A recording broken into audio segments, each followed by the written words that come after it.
Podcast City Network. Listener discretion is advised.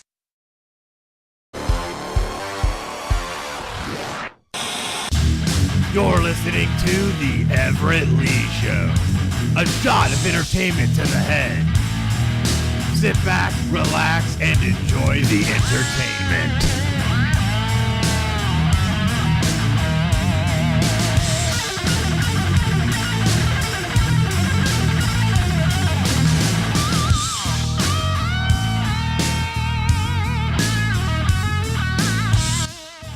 What's happening, ladies and gentlemen? Welcome to the Everett Lee Show podcast. I am Everett Lee. Quick shout out to everyone who follows me on Twitter. You can follow me at the Everett _Lee, Facebook.com/the Everett Lee. Click that thumbs up. And of course, Podcast City Network, the home of the Everett Lee Show. Head over to podcastcity.net for this program and much, much more content on podcastcity.net. And it's not possible without the supporters of Podcast City Network here on the Everett Lee Show. I'd like to give a shout out to City Limits Tap Room in DeLand, Florida, home of Draft Day and official host of Podcast City Network live events. Head over to City Limits Tap Room in DeLand, Florida for brew on tap. Food menu with grilled cheese is excellent and much, much more. Indoor and outdoor sporting events. Stage out back for live events over at City Limits Tap Room in DeLand, Florida. And if you're looking for that CD, vinyl, cassette you may have lost, Atlantic Sound Records may have it. Head over to International Boulevard in Daytona Beach or hit them up on Facebook on facebook.com/Atlantic Sounds. They will hook you up and even order something that you don't have. And Sports Sanity Customs. Head over to sportsanitycustoms.com to get that Podcast City Network t-shirt that you see the crew and shows of Podcast City Network wear. So hit them up on sportssanity.com, customs.com.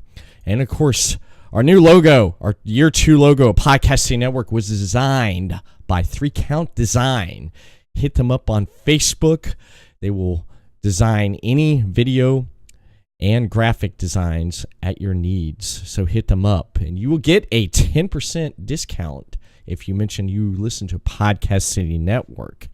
And of course, we want to give a shout out to Kentucky Zone Wrestling. Shout out to the true master of wrestling ring music, Hurricane JJ Maguire over on Kentucky Zone Wrestling. Hit them up on Facebook and check out the latest promos and events coming at you on Kentucky Zone Wrestling.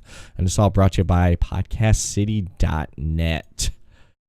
Well, ladies and gentlemen, tonight I have on the line right now, he is patiently standing by, I have none other than Kentucky Zone Wrestling's own Krutch.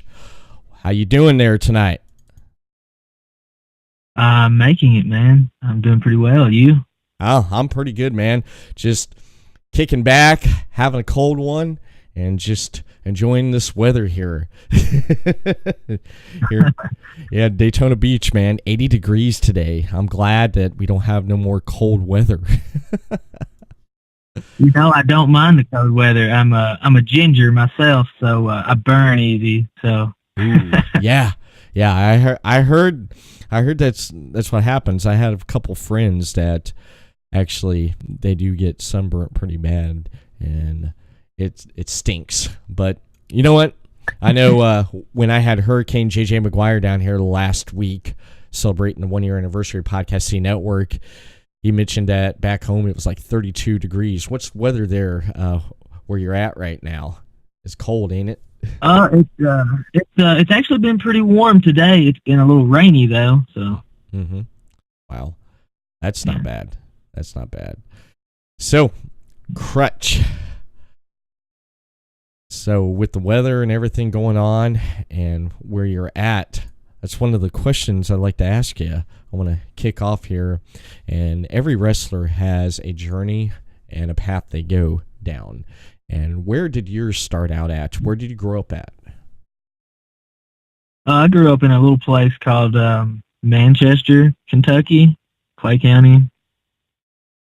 Small area. but it's home, born and raised. Nice, nice. What at what age did you get into wrestling? Oh man, I want to say I was about 2 or 3 when my dad flipped on Monday Night Raw, and I immediately wanted to shave my head, and I begged for a black leather vest because, man, I was stone cold crazy. Nice, nice. What were some of your early memories of the Texas Rattlesnake, Stone Cold Steve Austin? Oh man, you got the infamous beer truck that he drove into the arena, and then what was the thing there that he the Zamboni or whatever it's called? Yeah, the Zamboni, man. The Zamboni, that was gold right there, man. That was definitely gold. He had a lot of great moments. I mean, anything with Stone Cold is, it's a masterpiece. It's gold. I mean, arguably the greatest wrestler of all time. Yeah. Definitely during the Attitude Era, that so much great talent and stuff came out of that era right there. Of course, Texas Rattlesnake, Stone Cold Steve Austin, and you had The Rock, you had Triple H, you had Mankind. It was just a great time in wrestling, man. It definitely was. The Undertaker too, man. The Undertaker's been a part of a lot of it. He's the man. Yeah. You definitely can't.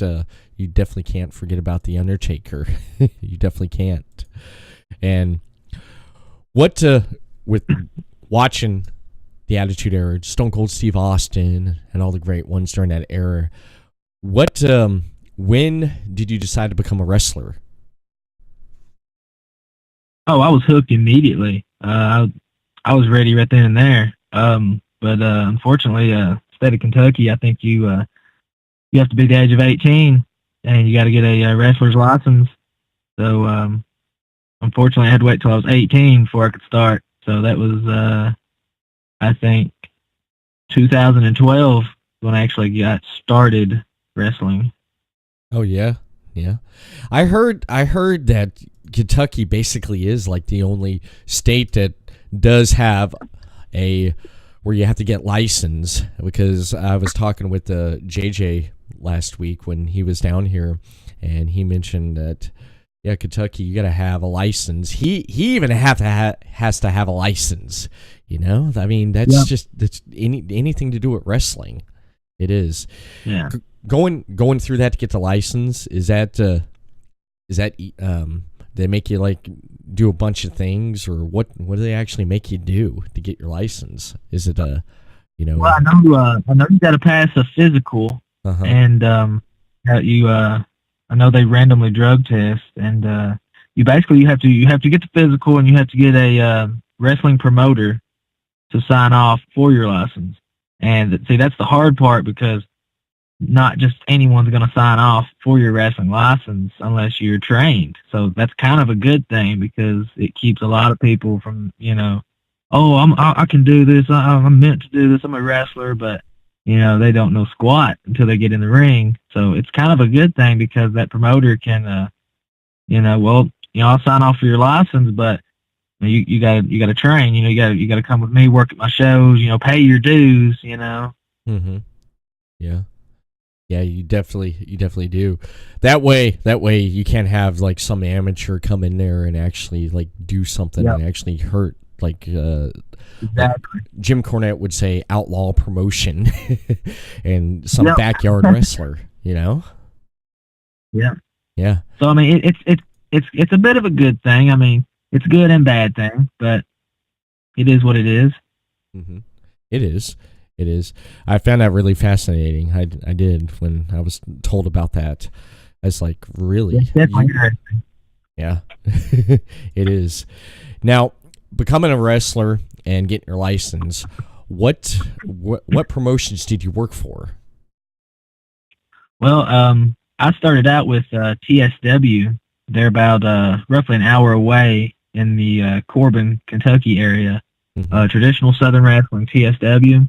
Yeah. I wrestled there for a year and a half, 2 years before I started going other places. I went to WCCW, Wildcat Championship Wrestling, Uh-huh. NOW, New Origins Wrestling. Right. I made it to KGW, and man, that's really where I started. That's really, even though I started at TSW, KGW is really where I started to lift up, like pick up, and get some stuff under me, start, kind of getting a little bit of a name, because that's where I developed the Hatter character. That's cool. And That's cool. yeah, but from KGW, I went to the World Wrestling Alliance out toward Owensboro, Kentucky. Mm-hmm. And man, they're phenomenal too. I gotta mention them. World Wrestling Alliance, the WWA. Right. Right. But I owe a lot of my career so far to KZW for sure. Oh yeah. Yeah. KCW, that's from what I watched on Facebook and what I pulled up on YouTube, the matches, man, I mean, it's just great. It's fantastic and stuff. What was before you came to KZW, what was some of your early memories of being in the promotions, working in those promotions? Experimenting with the face paint and developing my character, and just learning a lot from other wrestlers who have been in the business longer than me. We got a guy named I got a name drop, Ryan Dookie. He's a little bit of a local name, I guess you could say. He's a great guy. Riding in the back seat with him and a few of the other boys to shows, and just listening to them give advice and picking their brains. That's one of the fondest memories, as far as early on in my career. That's cool. But yeah, really just developing the character and just picking the brains of the older gentlemen in the locker room and stuff. That was the best memories for me, anyways. Just educating myself on the sport and the business. Yeah, it's always good. I assume it's always good to actually pick a veteran's brain and learn what works and what don't work, and do experiment and trying stuff. I do have to make a comment on the face paint, man. I love it. It kind of reminds me of Jeff Hardy. It reminds you of Jeff Hardy, the Enigma. I love it. Yeah. I used to be a real big Jeff Hardy fan. I mean, I'm still a fan, but I used to be a huge Jeff Hardy fan, huge Sting fan. Yes. But I really like the as far as in ring goes. I like I know it's a little controversy, but Chris Benoit, Chris Jericho, Dean Malenko, Eddie Guerrero. The wrestlers. The underdog, the actual wrestlers. Yeah. You mentioned a lot of my favorites right there. Sting, one of my favorites there. I love the bleach blonde, war paint, 80s, Absolutely. 90s. Yeah, Surfer Sting. Yeah, Surfer Sting. I love that. And I especially love the Crow, the Dark Sting, how he reinvented his character, because that right there was such a good moment in WCW there, because he had that feud with the NWO with Hulk Hogan there. Oh yeah, and he was in the rafters for a whole year. He didn't wrestle a match for an entire year. Nah, man, he didn't. He didn't wrestle for a whole year, and he didn't say nothing. He just stopped. He just stopped, just like like any type of bird would with its prey. The crow, he just stalked his prey for a whole year. Yeah, he did. He'd show up, come from the rafters. He'd come in from just anywhere, from underneath the ring. Out of nowhere, absolutely. I know. It just didn't say nothing. His actions spoke. And until when he said more with a facial expression than most wrestlers could say with 2 or 3 minute mic time. He said more with his facial expression than anyone could with 2 or 3 minutes on the mic. Oh yeah, he definitely did. That's what I loved. He didn't say nothing, and until Starrcade '97, when he went up against Hollywood Hogan and took the world title, that was such a great match right there. It definitely was. I'm a fan of any Sting match. I'm a fan of, but I really love the old school, back to Hollywood, the blonde Sting there. The anything with him and Flair back in the day was just magic, man. I love watching Sting and Flair go at it. It's phenomenal. Mm-hmm. Yeah, it was definitely phenomenal, especially with Flair. That, I mean, he had a good feud with the dirtiest player in the game, and of course, he had hope. So much chemistry too, man. They got along so well in the ring. They just had so much chemistry. It's great matches. There's not a bad match. No, there's not a bad match. There's definitely not a bad match, especially when he had Hogan's back there before he turned heel, when he turned his back on everyone. And it's crazy just thinking about Hogan, because what's a heel? What's a heel? What's a heel? Bad guy. I'm messing with you, man. Oh, you're messing with me. What's a heel? I'm like, really? No, man. I was like, he's got to be joking. I'm trying to protect the business.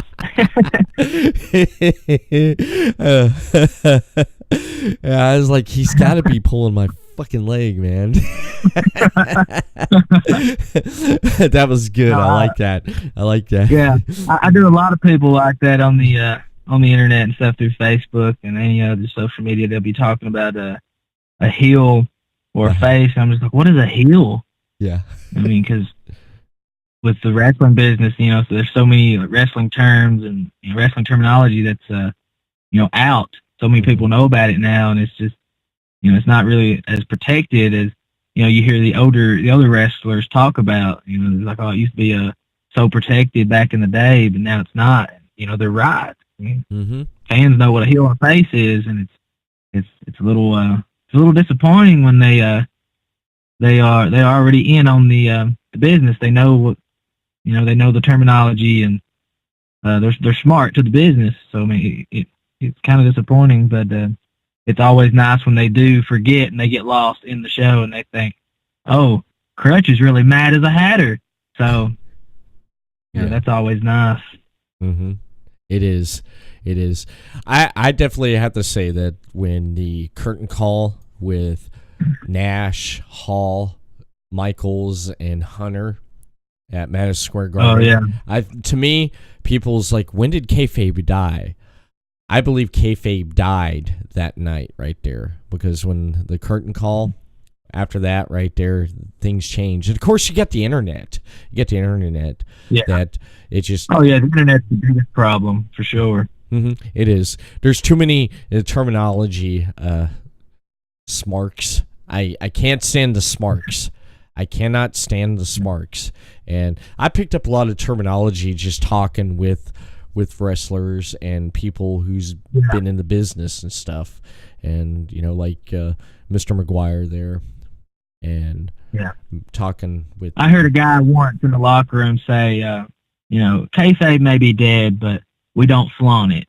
Right. And, that spoke volumes, man, because as a wrestler, it's true. It may be dead. The fans may know about it, but we shouldn't flaunt it. We should still try to protect it. That way, they're still getting entertained and they're still buying into it. They're still believing it. So, that like he said, it may be dead, but let's not flaunt it. Let's continue to try to protect it. What's left of it, anyways. Right. Definitely. Because when I go to a wrestling show, when I go there, and when two opponents or tag match come out and the crowd starts booing or cheering for one or the other, then I know who I'm going to cheer for. I know who I'm going to boo for. And in that moment right there, if it's a 10-minute match, 15-minute, or 20-minute match, I get sucked into that world as a fan, and I enjoy it. Yep. And I don't even think about what this person does when he's not in the ring. I don't think about what this person does when he's backstage or what. At that, I'm caught in, sucked in at that moment right there of the story being told. You are completely lost in the moment. You're captivated, by what's going on in front of you. You're bought. You're buying into what you're seeing. You're lost. Yeah, you definitely are, and that's what's entertaining about it, and that's what I love about it, because for that 15, 20 minutes or 30 minutes or hour, or just how long the show's going on, I am connected, or not connected, I don't know what the term would be, sucked into the story, what's going on, being told, this person has a beef with this person and so forth, and I'm just there just to see some really good wrestling. I definitely am. Yep. I definitely am, and I love it, and I do enjoy it, and I do join going online and checking out different promotions and seeing what's out there and seeing who's doing what and what's basically going on. Well, if you like looking at new promotions, back to WWA, World Wrestling Alliance, they do have a YouTube channel. WWA is now. I don't think KZW has a YouTube channel yet. I think we are in the works of doing something, but WWA is now. Man, they have an incredible, production team up there that's taking care of everything, the lights, the works. Great show, and they have the storylines and they have the wrestling. So WWA is now. If you ever get some free time, check them out. Oh, I definitely will. I'm always looking up on YouTube, checking out some different stuff and different promotions, different wrestlers, and I'm definitely gonna have to check that out. And speaking of Kentucky's Own Wrestling, they are getting everything worked up and ready to put content on their YouTube channel, yep, which is great. Yeah. And one thing I want to ask you, I don't want to spoil anything, but there's some big stuff on the horizon, I think, for KZW. Oh yeah, JJ wouldn't really tell me what's going on, and I tried to pry and pick at him, and he wouldn't tell me. He wouldn't tell me. So I'm definitely gonna sit back and watch. Man, protecting the business. Yep, protecting it, definitely protecting it. And that's one thing I want to ask you about is, what is it like being in the Kentucky's Own Wrestling? What is it like, the atmosphere and everything for you, and just working for that promotion? Well, with KZW, Kentucky's Own Wrestling, I just recently started coming back to, my home area, which is Kentucky's Own Wrestling, because I've done the deal with the WWA. Right. And I'm still doing WWA. I'm doing both right now. Uh-huh. But always coming back to KZW is fun, because I know so many of the boys in the locker room, and I'm familiar with a lot of the fans, and mm-hmm. It's just like homecoming or something, Right. It's always nice to come home. Oh yeah, definitely. And right now, working in Kentucky's Own Wrestling, you have any beef with anyone? Anyone have any beef with you? Well, like I said, just coming back, we KZW decided to bring in Chance Prophet. He's a little bit of a, I'll just go ahead and say he's an indie legend, Chance Prophet, and he's one of hands down, he's my favorite wrestler. Uh-huh. I wrestled him about 3 years ago, and it was a great match. Of course, I was still fresh, I was still, green starting, but they brought him in, and we got the team together, so you can only imagine how I felt going into a tag team match with, my idol, my favorite wrestler. Right. And, we got this match in the bag, man. He does this body slam thing. I think it was a Michinoku driver, maybe. Uh-huh. And then he just points for me to go up top, to come off the top rope, finish him off. He's going to let me get the pin. I'm like, oh, this is great. My favorite wrestler is just, he just hit his finish, and he's signaling for me to hit mine. So I climb the top rope, and I'm up there, and he does this taunt. It's his signature taunt. He just holds his hand up and he says, "Hi." Well, he does that to the crowd, and then he turns and looks at me, and he says, "Hi," and face palm. I mean, his palm strike right to the face, man. It knocks me off. I fall straight to the floor, not the ring, not the apron, but the floor. Wow. And there was a battle royal later that night, and I came out as entrant number 2. And lo and behold, entrant number 3 was Chance Prophet. So upon my return back to Kentucky Zone Wrestling, I have found an enemy in my favorite wrestler, or what once was my favorite wrestler. Oh, man. If he's viewing tonight right now, you have anything you want to say to him? I'm hurt. Again, I mean, that's my idol, that's my favorite wrestler. But I guess the old saying holds true, never meet your heroes. So Wow. I guess I'm looking for you, Chance. I'm not the green rookie that you wrestled 2 or 3 years ago. I've learned a lot since then, and even more so, I'm mad as a hatter now. So, be on the lookout, because I'm coming through every town that KZW's at, and I'm going to look for you, and I will find you. Better watch out. Mad Hatter's coming, and he's mad as hell. Wow. Exactly. Hey, wow. Well, you better watch out. Man. You definitely better watch out. Working in Kentucky Zone Wrestling, how is it working with and working alongside and working for Mr. Hurricane JJ Maguire? How's that like? Man, JJ is hands down just he's all around great guy, man. He's very professional and extremely down to earth at the same time, and he's just fun to be around. And you can tell he's super smart to the business. He's got a lot of knowledge, and anyone interested in the business could learn a lot from the guy. He's great. I mean, he's the owner of KZW, so I mean I feel like he's about to do great things with it, like you and I both talked about. He won't let anything out, but he's just all around a great guy, man. He seems to know what he's doing, so that's good. That is the work with someone like that.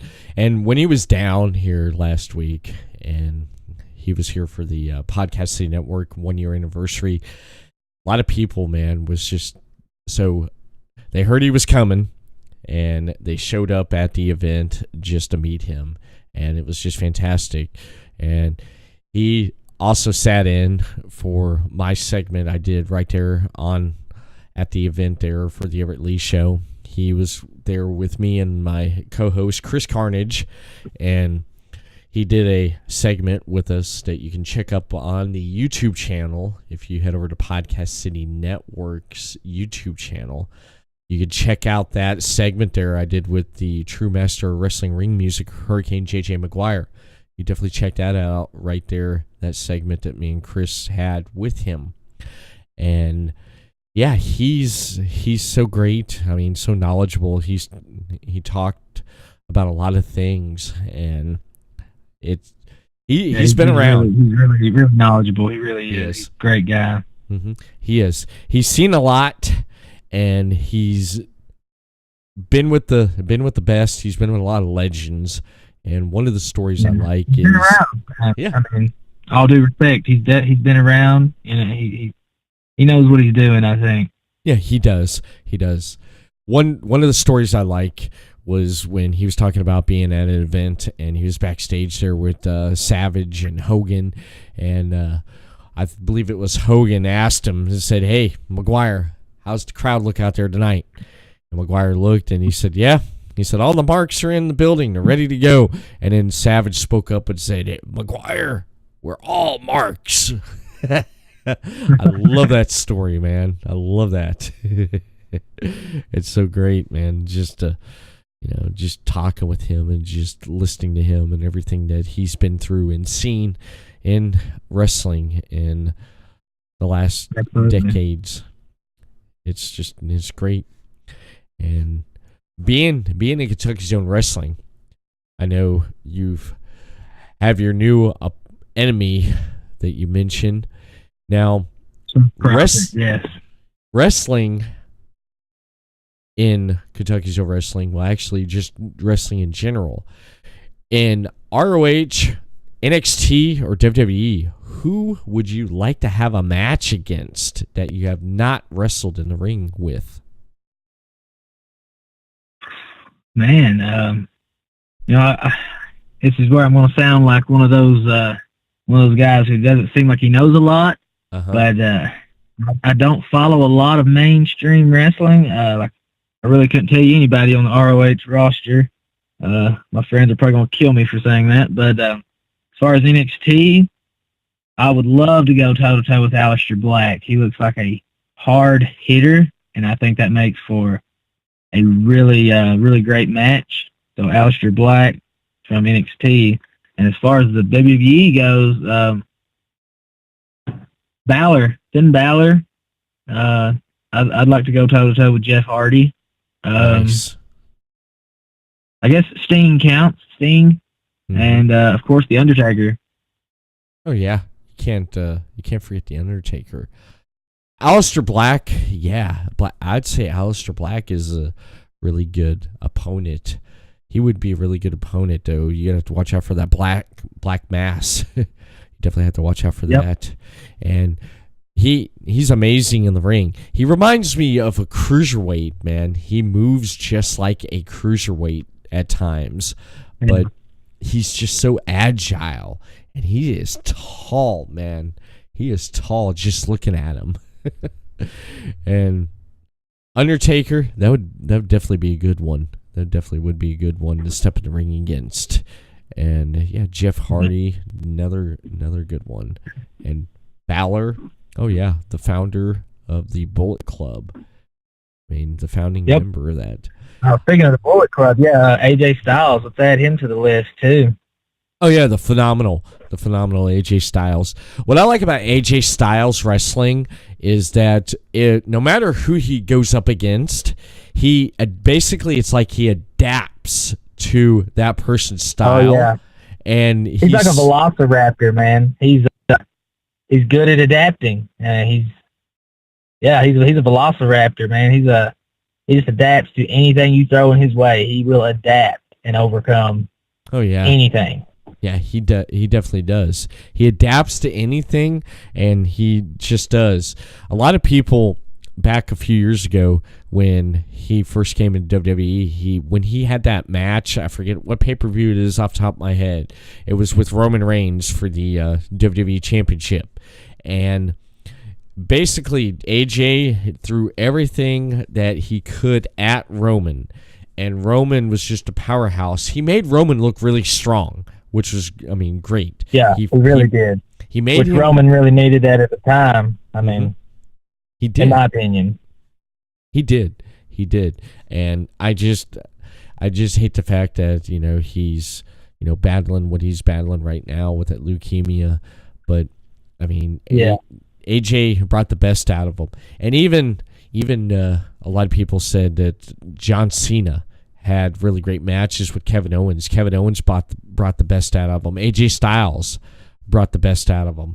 Brought their best matches they've had in years. Like Cena, Reigns, especially Cena. It's these indie guys.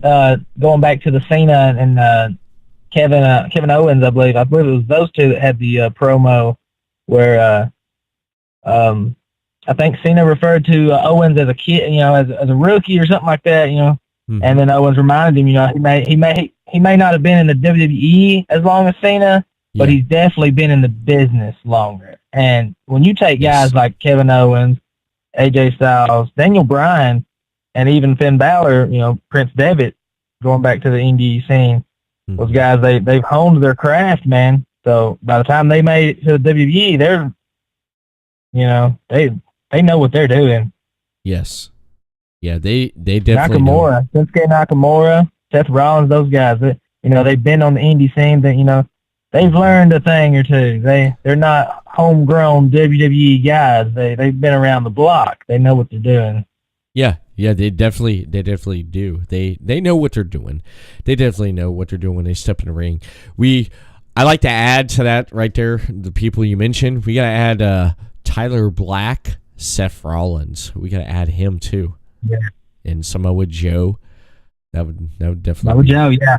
So underrated Samoa Joe is, yep. Yeah, he definitely is. He definitely is. And Tyler Black, what's crazy was the other day me and my wife had the WWE Network on, and I guess she had it on NXT or something, some old replays of NXT, and it was the Gold Rush finals for the first NXT championship. And in the finals, it was Seth Rollins against Jinder Mahal. And that was one hell of a match right there, man. Seth Rollins becoming the first NXT champion. That was so great. That was so great. He's definitely earned it for sure. Mm-hmm. Yeah, he definitely did earn it. It was great. And it's always nice to see guys like that make it and win the big one like that, or in his case, the first NXT champion, or even with AJ winning the WWE championship. It's always good to see those guys, make it, to sum it all up, they made it, because that's their moment that they've worked for. Yeah, it is. I was really happy about when Seth Rollins, when he was bad, I loved him. I still thought he was great. And he at that time, right before he had that triple threat match last year at WrestleMania against Finn Balor and The Miz, and when he won the Intercontinental Championship, I thought that was so great.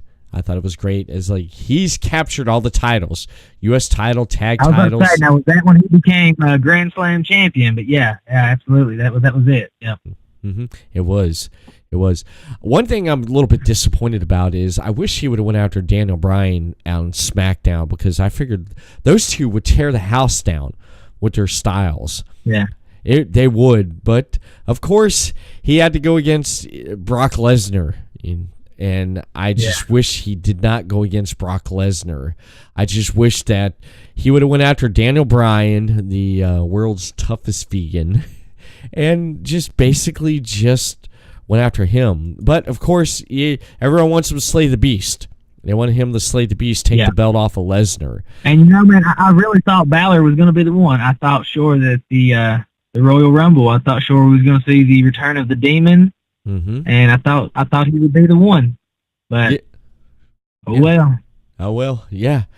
And you noticed something about the Royal Rumble this year? They pushed a lot of the NXT talent, the talent that was in the Mae Young Classic, and they pushed that talent, which I think is great. My wife said even in the women's, I was disappointed that I didn't get to see no legends like Trish Stratus, Lita. Yeah, that's what I was going to say.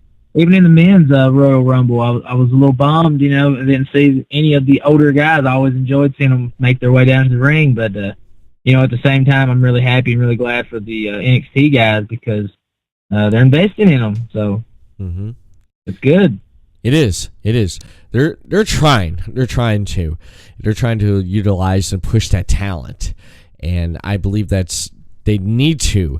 If they're going to push talent, honestly, I think that they need to do what they did after Hogan left WWF back in the early 90s, mid 90s right there. I know it was really kind of bad time for the company, because with the steroid scandal and everything, but they didn't really have a big star, and they started pushing all this talent. They pushed Shawn Michaels, they pushed Bret Hart, they pushed Diesel, Razor Ramon, X-Pac as the 1, 2, 3 kid. They pushed all these people, which I thought was great. This new generation that's been around for a while, and pushing that talent was great.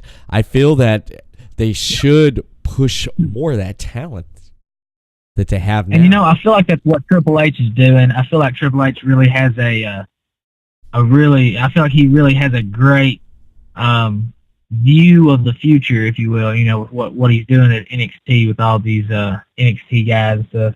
I feel like he knows what he's doing. If something ever did happen to Vince and Triple H did take over, I feel like, man, we got no worries at all because that guy. I mean, you look what he's done with NXT.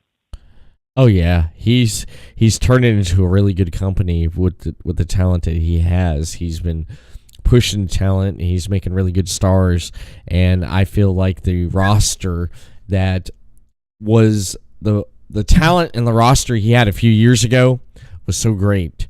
I mean, you had Becky Lynch, Sasha Banks, you had Charlotte, and you had stars like that on the women's side, and then of course you had at the time, he wasn't there. Well, he's not there anymore with the company. You have Neville. Neville was great. Bo Dallas, NXT, I like better. So underrated. I know. I like NXT Bo Dallas better than what I like now. The B team, no. I just and another team is what is it? The Ascension. Like, it seemed like they were destructive on NXT, man. They were just incredible. But the minute they got to the main roster, it's like, what happened? Yeah. I mean, it's like, what the heck happened? With the Ascension, they were dominant. They destroyed the Revival too. The Revival, what are they doing with the Revivals? Such great wrestlers. I mean, they remind me of Arn Anderson and them. I mean, the way that their style is and everything. And it's just like, I feel like they dropped the ball with a lot of guys like that. I know it gets thrown around a lot, but Dolph Ziggler is another one. The ball's been dropped so many times. Like, that guy, man, he's like perfect. He's like Mr. Perfect. Billy Gunn and Shawn Michaels rolled into one. Yeah, definitely. Ziggler's done a lot for the company, and I can't believe they've not actually let him. They put the belt on him. The guy's always there. The guy's always doing stuff. He's done some great stuff over the last few years. Why not put that title? I mean, he was world champion, but put the WWE title on him, man. Put that strap on him and let him. Yeah, put the company belt on him. Let him go. Let him freaking go and see what he does, because he does so much. And I like Ziggler. I like his little changeup he did here in the last year, almost a couple years now. Yeah, I love it. It's almost like he's took the whole I'm underrated, and I'm not being treated right. It's almost like he's took that, embraced it, embodied it, and just ran with it, because he's got this whole new kind of cocky, arrogant, I'm the show off, he's embodied it, and he's rolling with it, Mm-hmm. He's trying to grab the invisible brass ring, as it's so thrown around so much. Talking about brass rings, man, that right there, talking about the brass ring, it reminds me, Becky Lynch. Look at the brass ring she's grabbed, man. Oh my God, the man gimmick. I love it. I saw Becky Lynch, Krutch. I saw her in 2014, Daytona Beach. NXT came to Daytona Beach for a live event, and during that live event, they had a meet and greet right before the show. And at the meet and greet was a Becky Lynch. She was not on TV yet. No one really heard of her. She was doing live events. I met her a couple times when she came in before they put her on NXT TV. And I thanked her, and I told her, I was like, she's great at what she does, and I was entertained by it. And she was really humble, and she thanked me for being a fan and supporting her. And I took a couple pictures, and it's just so great. And just watching her from that point, 2014, meet and talk with her all the way to now, it's amazing. Yeah, it's amazing. Yeah, a lot of those people like her. It's like, I've noticed a lot, like in the documentaries. I think it was a Finn Balor documentary. She was talking and she seems like one of those that's like, she's really thankful, and she really appreciates everything that's been bestowed upon her. And I feel like she's one of the very few that will not forget where they came from. 'Cause a lot of them, they it kind of goes to their head, and they get a little arrogant with the fame and the superstar status. But she seems like she's one that will always give back to the Yes. ones who supported her, like like you're talking about. Mm-hmm. Yeah. She definitely does. She definitely would give back and definitely she's humble and where she's got to. Yeah, that's the word, humble. Yeah, let's use that, humble. She's definitely humble. She definitely is. And you're talking about the brass ring. I believe it was last week. It was her birthday. And I believe Vince McMahon tweeted out to her to wish her a happy birthday. And she tweeted back, I love her tweets on Twitter. She fucking was like, well, I'd like to have a pair of earrings to go with that brass ring that I've grabbed. That's great. I loved it. What are you looking forward to for this year's WrestleMania? What matches? What are you looking forward to for WrestleMania? All the stuff that's going on around New York and stuff. I don't know if you've heard of everything that's going on with like ROH, New Japan doing the G1 there at Madison Square. Of course, you got WrestleMania and NXT. What are you looking forward to? As far as WrestleMania goes, man, I think I was reading an article about 2 weeks ago about a rumor with The Undertaker and Finn Balor, and I just think, that's I've dreamt of that for like the past couple years since Balor came to the WWE. I feel like that would be the perfect opportune time to do a passing of the torch. Like if we're talking storyline, gimmick, the story, I feel like that's the perfect opportunity for Taker to ride off into the sunset by passing the magic, the mojo, what's left of the dead man phenom entity to the Demon King. I feel like that would be a match that would. That would be the match. That definitely would be. Yeah. I would have still loved to seen Sting versus Undertaker, which we'll never get because of Sting's injury. But I'd definitely like to see the Demon versus Deadman. I'll tell you another one I like to see. I like to see Aleister Black versus the Undertaker. Yeah. I definitely or even like Aleister Black and Balor. I think those two would tear it up for sure. Oh yeah. Yeah, they definitely would because they're pretty much familiar with each other because, I mean, Tommy and Aleister Black was over there wrestling in England. And, of course, Finn Balor wrestled over there in Ireland and I'm assuming England too.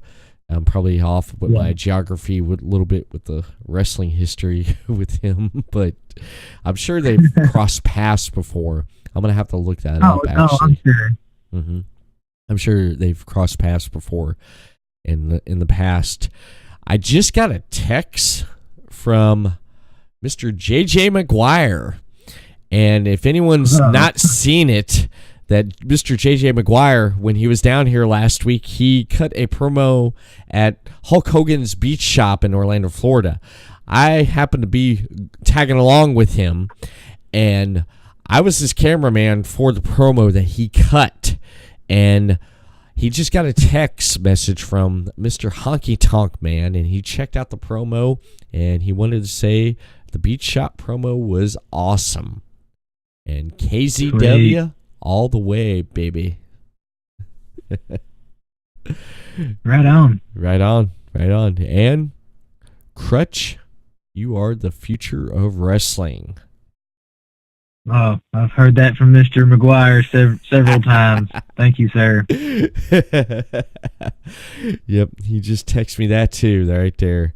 I just looking at it. Yep, JJ dropping in to say hi and what's going on, and KZW all the way, baby. He's got a lot of faith in me. I appreciate him so much. Mm-hmm. He does. He does. When he knows something is good, he knows it's good, and that's awesome. That definitely is. What upcoming events? Since we're talking about KCW, what upcoming events does KCW have coming up? Well, I know Saturday, February the 23rd. I think KCW is going to be in Williamsburg area, Williamsburg, Kentucky. There Will Be Carnage, I think is the name of the show. So again, I'll be there. I'll be looking for Chance Profit. I'm looking for you, man. I don't know if you're going to be there, but I got my eyes open.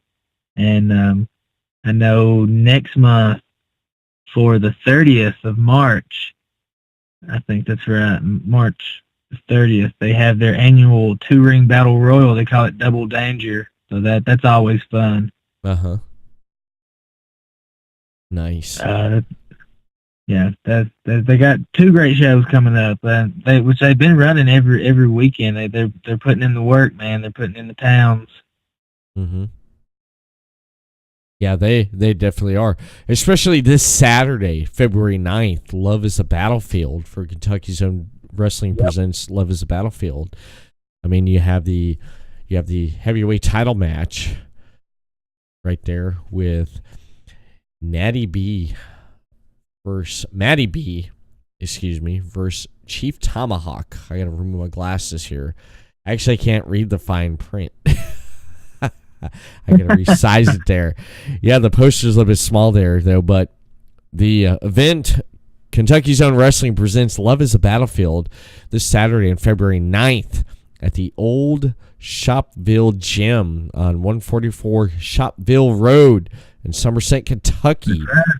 Doors open up at 7 p.m. Bell time is 7:30 p.m. Ringside seats are $10. Bleacher seats are $8. Children under 5, free admission. And now they accept major credit cards and debit cards. So you ain't doing anything in the area Saturday night, ladies and gentlemen, on February 9th, this Saturday. Head over to Somerset, Kentucky for Kentucky's Own Wrestling presents Love is a Battlefield. That should be one heck of a match. I mean, card right there. You check more on Kentucky's Own Wrestling on Facebook and more announcements to come from Kentucky's Own Wrestling all the way, baby. I want to thank you for coming on tonight here and chatting with me and talking wrestling, talking Kentucky's Own Wrestling, and starting with you starting out in wrestling to where you're at right now and what you're doing. And I can't wait to see what you do next, Krutch. I cannot wait to see what you do next. Keep your eyes peeled, man. Just can't wait. Social media. You have social media accounts. Where can people reach out to you and see what you're putting up on Facebook, on Twitter, and Instagram, etc.? What accounts and where can people reach you on social media? Well, I have my personal Facebook account, Jeremy Napier, and then I have the Krutch Facebook page. I also have Instagram, Big Gun Topia. Don't ask me what it means because I'm not sure, but Big Gun Topia on Instagram and Twitter. I'm not on Twitter much, but same name, Big Gun Topia for Instagram and Twitter. Nice. Again, thank you for coming on tonight. And before we close out, it's been a blast. I've heard a blast, man. Me too, man. Me too. I definitely do. I'm going to be thinking about that what's a heel thing all night now. You'll have to get somebody up with it, man. Keep it going. Yeah, I'm going to have to. I'm definitely going to have to. And I want to thank everyone tuning in tonight here on the live stream on Podcasting Network Twitch channel, twitch.tv/Podcasting Network. And, of course, Everett Lee, myself, the Everett Lee. If you want to check out more, where you can listen to more Everett Lee Show podcast, you can check me out on the following. Be sure to subscribe and like and leave a comment and a rating on Stitcher. Everett Lee Show is available on Stitcher and on Libsyn.com. Search Everett Lee Show. Leave a comment and share the episodes that is available and on iTunes. Hit up Everett Lee Show on iTunes. Be sure to subscribe, leave a comment, and share that right there. And the Everett Lee Show YouTube channel over on YouTube. Hit subscribe to that right now for the latest audio podcast and content on there. And, of course, we cannot forget about our network that the Everett Lee Show is a part of, Podcast City Network. Head over to podcastcity.net for the latest content such as the Everett Lee Show and many, many more shows that is on the network and more to come. 2019 is a big year for Podcast City Network, celebrating its run and start on 2019 for year 2. So check out Podcast City Network on Facebook, Podcast City Network, and on Twitter at Podcast City Net. And ladies and gentlemen, be sure to check out February 17th. I will have on the podcast. I'm excited about this, and I'm sure everyone else is excited about this. She just had her last match on February 2nd. I am talking about Hardcore Heather Owens. She will be on the podcast at 1 p.m. Eastern and 10 a.m. Pacific on twitch.tv Podcast City Network for the Everett Lee Show. I will have Hardcore Heather Owens on. We'll be discussing her final match she had on February 2nd and a lot more topics to come. So check out that right there, Sunday, February 17th, the Everett Lee Show with Hardcore Heather Owens, who is the now new War Women's Champion in her last match, her retirement match, capturing that title. And Friday night, ladies and gentlemen, please check out myself and Mr. David C. Russell of Deathmatch Russell Podcast. He will be at Pro Wrestling After Dark 2, the shit show, on February 8th, 2019 in Vineland Moose Lodge in Vineland, New Jersey.